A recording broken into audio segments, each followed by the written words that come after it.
مرتك ايش بدها منك؟ مرتك ما بدها منك إلا الكلمة الحلوة، إلا إنك تهتم فيها. لما تيجي وتحكي معك اسمع لها، مش تعمل حالك إنه أنت عم تسمع لها. اسمع لها، نزل موبايلك وسيب اللي بإيدك، اسمع لمرتك اليوم شو عم تحكي لك.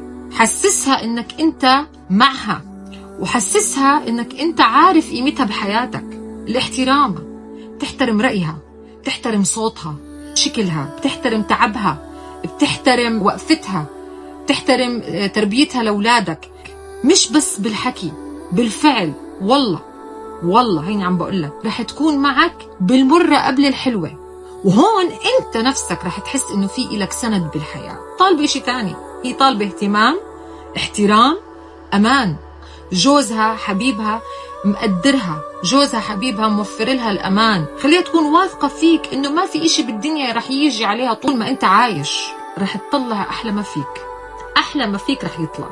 رح تحس بقوتك، بحبك، بحنيتك، بطبطبتك عليها آخر النهار، بتقديرك لإلها، بكلمة يسلموا إيديكي. وأوعك بحياتك تقارنها مع حدا.